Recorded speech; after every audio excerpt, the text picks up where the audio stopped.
trauma bonds. Got close off of battle scars. Equal pain, so we think it's equal game. Same team, but it's different hearts. Same goals, but it's different shots. Thought we was winning the same. Turns out you were just running me game. Should've known, but I couldn't guess it. It's a damn shame.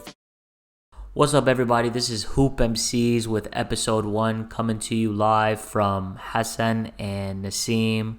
What's up, Nassim? What's up, man? How's it going? Pretty good.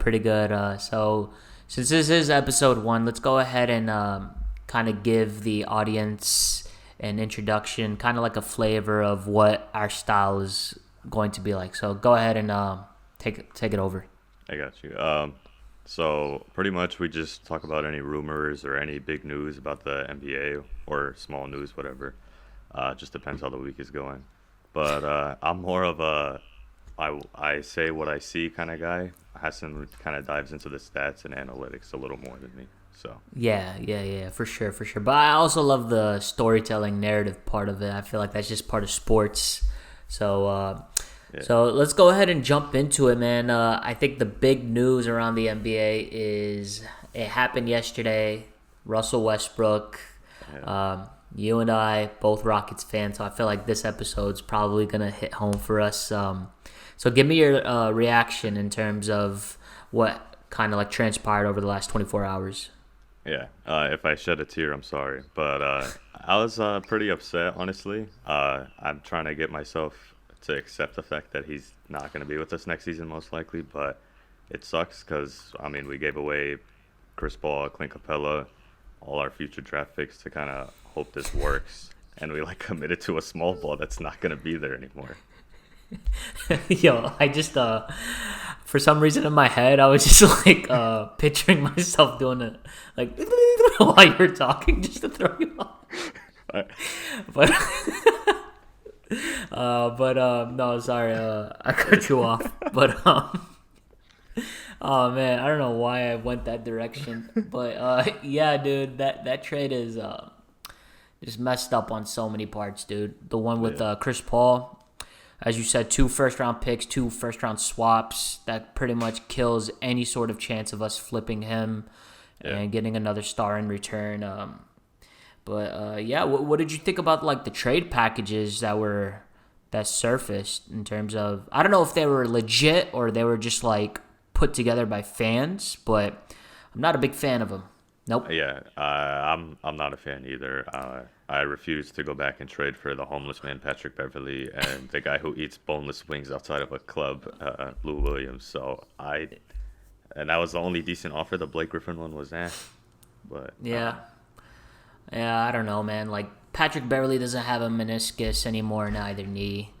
That guy is just, I don't know. We missed him like the first year after he left, but honestly, looking back, the dude is overrated. All right, I'm gonna say that. I'm a hot take guy, and that's my hot take of the day. But Lou Will, I feel like he hasn't really been like he didn't play well in the playoffs, but then again, I feel like every Clipper player sucked in the playoffs as well. I don't know. This isn't 2017, I don't know why we're trying to replicate that season again with those guys. Blake Griffin. Best season I've ever experienced. Yeah, it was. It really was. But Blake Griffin, I feel like I can probably trick myself into thinking we got a pretty good deal. Yeah. We always talked about like pairing a big guy or like a power forward with Harden.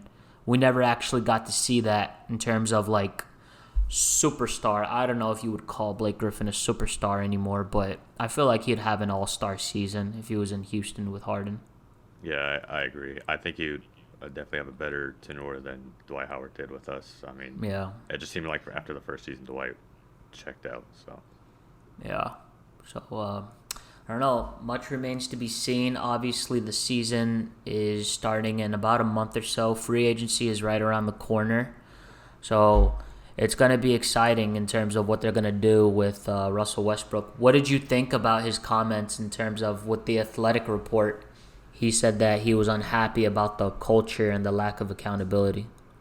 Well, I thought he's either taking a shot at Harden or Tillman because they're the only 2 people really left. But I can kind of see where he's coming from if he's talking about Mike or Daryl, but if he's still keeping that same energy with them gone, like it just kind of bothers me because other than Tillman, I really don't know how you can kind of blame Harden for his lack of accountability. I know he has his moments where he coasts, but I really feel like, I mean, without him, there is no Houston Rockets. So Yeah, man, I kind of got confused by that part in the article because we just hired a new coach with Silas, and I feel like he had a lot of success in terms of with being with the Dallas organization, how he turned them into an elite offensive team.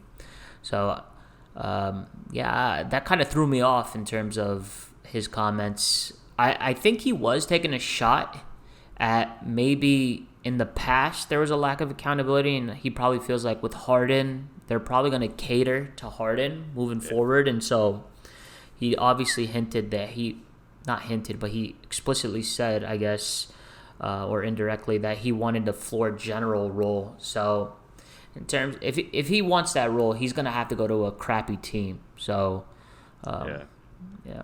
I think the Rockets, like in general, just need to stop trying to get a second star guard and look for a big man or a wing at least. Like Harden has that guard position locked down, and I mean, other than Chris Paul, which we're never going to replicate again, we're not going to get that same kind of success. Yeah, that's true. I guess that's probably why I'm leaning towards that Blake Griffin deal. I don't know if that has even been discussed by the front office, but if it does end up materializing, I think I would probably get excited for the next upcoming season. But I'm kind of already packing my bags, ready to get on board on the Ben Simmons train. You know what I'm saying? So I'm just waiting until that breaking news notification by Woj that Harden's been traded to Philly. Yeah, if that does actually happen, you could catch me in Miami because I'm definitely not staying around for that one. Tyler Hero season, I hear. Hell yeah, dude. Or is it Hero? I definitely mispronounced his name. Pretty sure it's a Hero. Like I Hero. need a hero. I said Hero, yeah. He's not doing heroin. He's shooting threes, dude. Yeah. But damn, I'm not gonna lie. We messed up the first episode, guys, because of me. And I feel like we're trying to replicate the same content that we did on the first episode. Not getting much energy out of us. 3 minutes. But I know we did talk about Tillman for a little bit. I genuinely think that he's kind of the root of our problems. Just because he's not, like the past 2 seasons, he didn't give Daryl Morey the flexibility that it seems that he should have gotten. And on top of that, he chased away Chris Paul after, which again, I know we got Westbrook and it seemed at the time it was good, but now Westbrook's only staying for a year and we're stuck with nothing. Yeah, I don't know. I have like mixed feelings about Tillman. I do kind of share the same sentiment about him being like not zoned in, like not focused on maximizing Harden's prime. And I mean, like I do think he is a bit of he is a bit cheap in terms of how he operates with the team's cap, but at the same time, like looking back, obviously Paul's contract was terrible. I remember Rockets Twitter was essentially begging for him to get traded for anything, and I don't know. At the time, it seemed like Russell Westbrook could work in Houston, but just given the fact that we don't have any sort of draft capital, I feel like our future is kind of bleak. That window is slowly closing. Yeah, I mean, it's not like we're in a position to trade for a young guy either. You pretty much just ride Harden's prime out and then either hope to flip him for something or just start rebuilding, which I don't want to do. Yeah. I mean, I don't know, man. I feel like it's probably better for your mental health to just go ahead and imagine that he's getting traded, because I can't see him lasting here in Houston beyond this season. I think it ultimately depends. Sorry to cut you off, but it depends on how the season goes. You said it ultimately depends on what? On how this season goes. Yeah. And maybe like what you said, maybe Tillman shows zero initiative in terms of like wanting to win. Like maybe this, I think it has a lot to do with what we do with Russell Westbrook. Like if we're able to get, I think if we're able to get like somebody like Blake Griffin, who was a star, who can be a star, if we're able to get a player like him, maybe you can convince him like, hey, we're still focused. Like our main objective is to win a championship. But if they end up taking that package for like Lou Will and Pat Bev, then yeah, it's over. You can go ahead and wrap it up. I will say though, if we get Serge Ibaka, who I've been begging for the Rockets to get for the last year. I saw that. Yeah, if we can land him and then we do go through with that Clippers trade, that will. I feel like that's just a glorified 2016 team, but I mean with more hope. At least. Do you think Ibaka wants to come here mainly because of both Harden and Westbrook, or is it just Harden? And if he does come here, do you think Westbrook says, all right, I'll stick around for one more year? Because if Ibaka comes, I feel like he's going to sign like maybe a 1-year deal. But then again, I feel like we'd have to throw a crap load of money at him, which we don't have.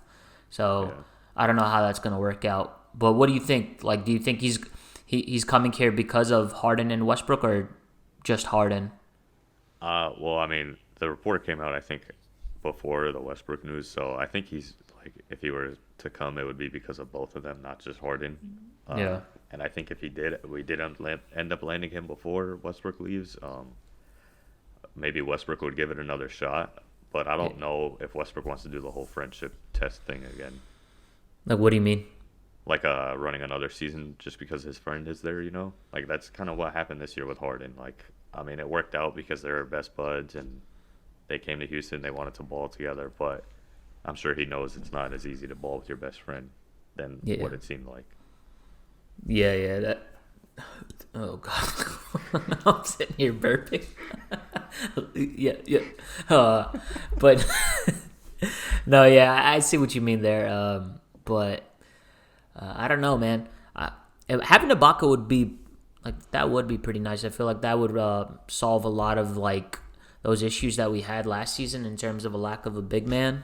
And he can shoot the three, I think, pretty decently. So it would definitely be interesting. Having Ibaka, Harden, and then if we do flip Westbrook, like you said, if we end up hypothetically going with Lou Will and the crackhead, maybe we'd give the Lakers a run for the money.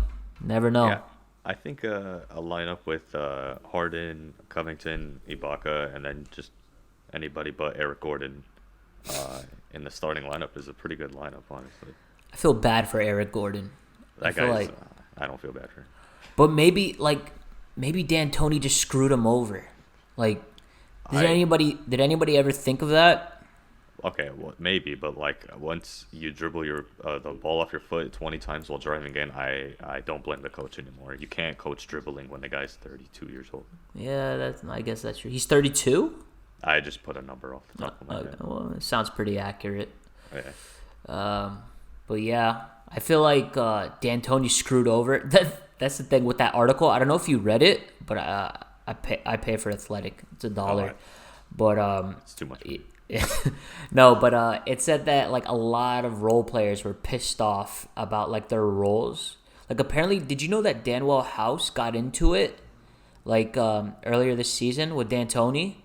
I didn't know. Yeah, he was pissed off. Austin Rivers, I think he was on a live stream on Instagram or something, and I don't know if you know this, but he said that he's not going to opt into his player option. So he's gone. Yeah. And then they also said PJ Tucker was pissed off about his contract talks. But it makes sense.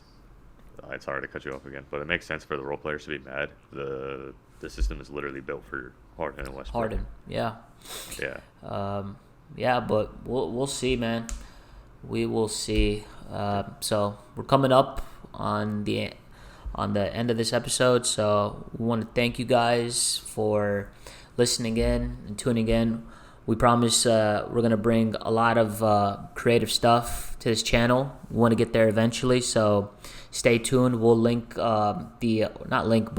up our IG page and Twitter account for you guys to follow. So we appreciate y'all, and we'll see y'all for episode 2. Peace. Appreciate it, guys. Go streams on again. Later.